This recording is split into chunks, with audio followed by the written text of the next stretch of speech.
Hello, എല്ലാവർക്കും നമസ്കാരം. ഞങ്ങളിപ്പോൾ കർണാടകയിലെ ഹസൻ ജില്ലയിലെ ഹലബഡുവിലുള്ള അതിപ്രശസ്തമായ ഹൊയ്സലേശ്വര ക്ഷേത്രത്തിലേക്കാണ് ആദ്യം പോകുന്നത്. ഇവിടെ പാർക്ക് ചെയ്യാനുള്ള സൗകര്യമൊക്കെ ഉണ്ട്. അപ്പോൾ നമുക്കിനി ക്ഷേത്രത്തിലേക്ക് പോവാം. ഫസ്റ്റ് തന്നെ ഗാർഡൻ കണ്ടില്ലേ? അവിടെ ഒരു ലേക്ക് ഉണ്ട്. നല്ല വലിയ ഗാർഡൻ ആണ് കേട്ടോ. പിന്നെ അത്യാവശ്യം നല്ല തിരക്കുണ്ട്. സ്കൂൾ ട്രിപ്പൊക്കെ ആയിട്ട് കുറേ സ്റ്റുഡൻസ് ഒക്കെ വന്നിട്ടുണ്ട്. പിന്നെ ഞങ്ങളും ഒരു വീക്കെൻഡാണ് വന്നത്. ഹസൻ നഗരത്തിൽ നിന്നും 30 കിലോമീറ്റർ ദൂരം വരുന്നുണ്ട് ഈ ക്ഷേത്രത്തിലേക്ക്. ബാംഗ്ലൂരിൽ നിന്നും 220 കിലോമീറ്റർ വരുന്നുണ്ട്.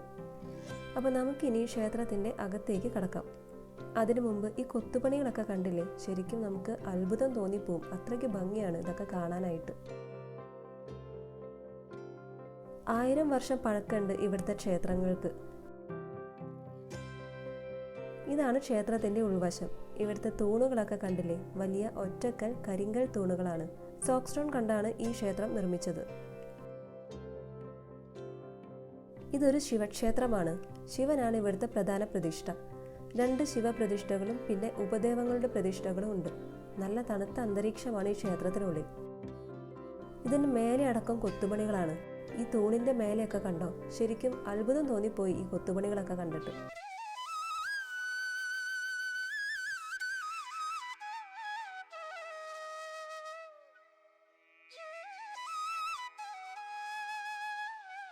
പൂർണ്ണമായും കല്ലുകൊണ്ട് നിർമ്മിച്ചിട്ടുള്ളതാണ് ഈ ക്ഷേത്രം.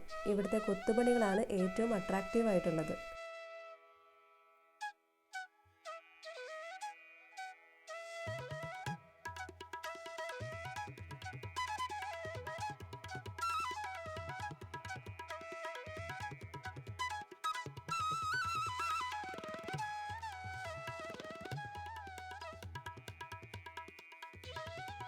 ഇവിടുത്തെ മറ്റൊരു ആകർഷണമാണ് ഈ നന്ദി. ഈ ശ്രീകോവിലുകൾക്ക് അഭിമുഖമായി വലിയ നന്ദിയുടെ കൽമണ്ഡപങ്ങൾ കാണാം. ഇതിൻ്റെ തൊട്ടപ്പുറത്ത് മറ്റൊരു നന്ദി കൂടെ ഉണ്ട്. അത് കുറച്ചുകൂടെ വലുതാണ്.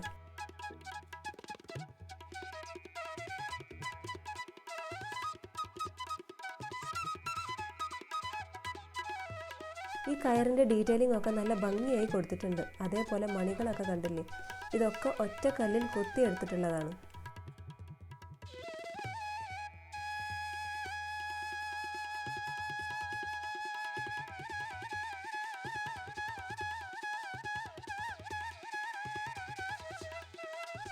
ഈ ടെമ്പിളും ഗാർഡനും നല്ല രീതിയിൽ മെയിൻറ്റെയിൻ ചെയ്യുന്നുണ്ട്. ഫുൾ പച്ചപ്പൊക്കെ ആയിട്ട് വളരെ അട്രാക്റ്റീവാണ് ഈ സ്ഥലം.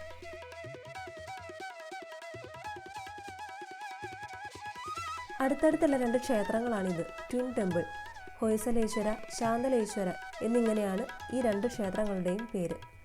രാജാവിന് വേണ്ടി ഹൊയ്സലേശ്വര ക്ഷേത്രവും രാജ്ഞിക്ക് വേണ്ടി ശാന്തലേശ്വര ക്ഷേത്രവും പണിതു.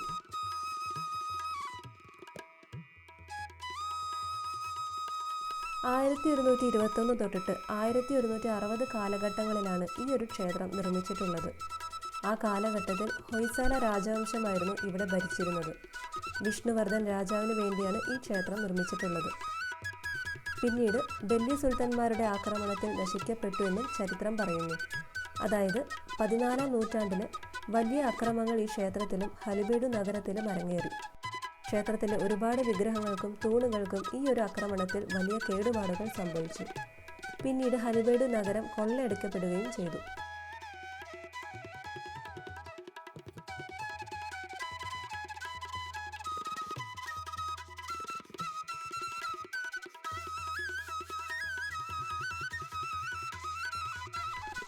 ഹിന്ദു പുരാണങ്ങളിലെ കഥകൾ ഇവിടെ പലയിടത്തും കൊത്തിവെച്ചിട്ടുണ്ട്.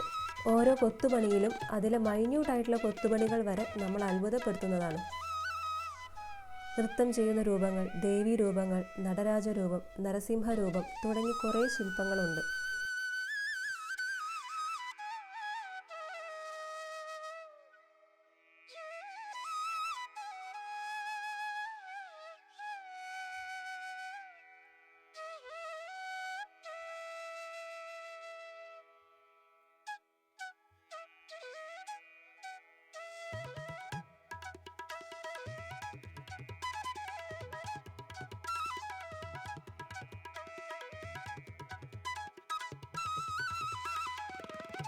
ഏറ്റവും താഴത്തെ നിലയിൽ ആനകളും അതിന് തൊട്ടു മുകളിൽ സിംഹങ്ങളും അതിനു മുകളിൽ രാമായണം, മഹാഭാരതം എന്നീ ഗ്രന്ഥങ്ങളിലെ കഥകളും കഥാപാത്രങ്ങളും എന്നിങ്ങനെയാണുള്ളത്.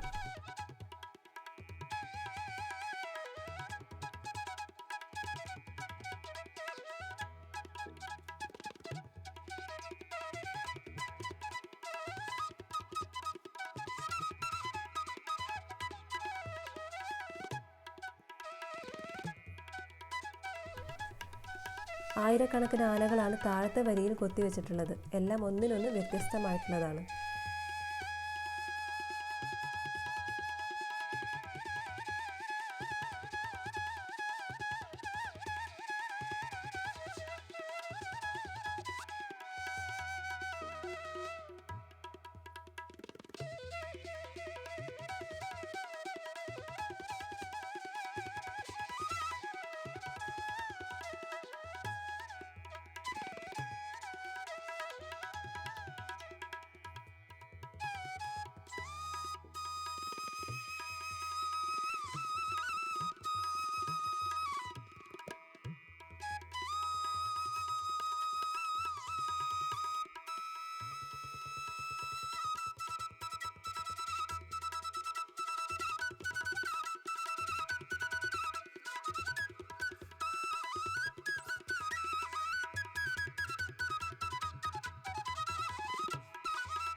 ഇതാണ് ആർക്കിയോളജിക്കൽ മ്യൂസിയം.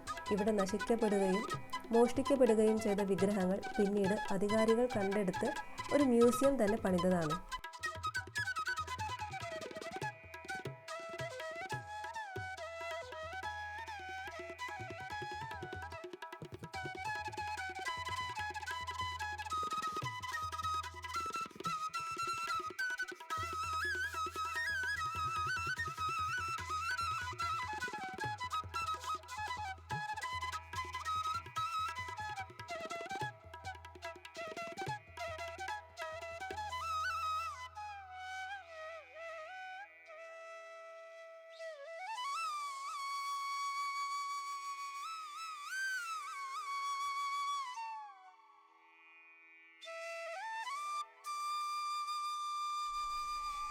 ആ ലേക്ക് കണ്ടോ? ആ ലേക്ക് മാൻമെയ്ഡ് ലേക്കാണ്, മനുഷ്യനിർമ്മിതമായ ലേക്കാണ്. ഈ ക്ഷേത്രം പണിതതിൻ്റെ ഒപ്പം തന്നെ ഉണ്ടാക്കിയിട്ടുള്ളതാണ് എന്നാണ് പറയുന്നത്.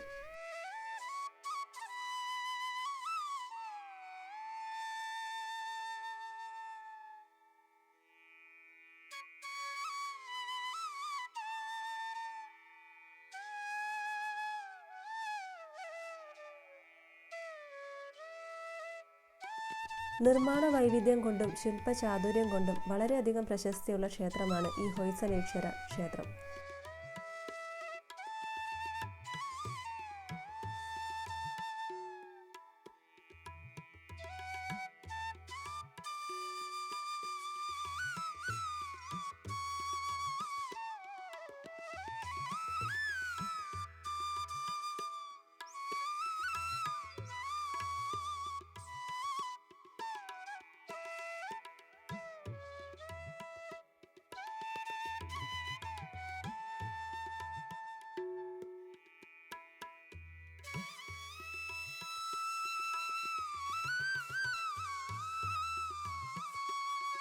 ഇനി ഞങ്ങൾ ഇവിടുന്ന് ഇതിൻ്റെ തൊട്ടടുത്തുള്ള ഒരു ക്ഷേത്രത്തിലേക്കാണ് പോകുന്നത്.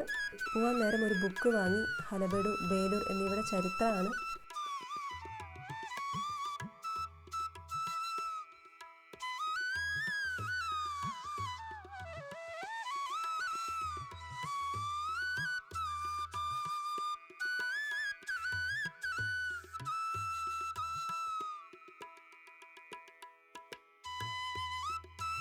വീഡിയോ ഇഷ്ടമായാൽ ലൈക്ക് ചെയ്യുക. വീണ്ടും അടുത്ത വീഡിയോ ആയിട്ട് വരാം. ബൈ.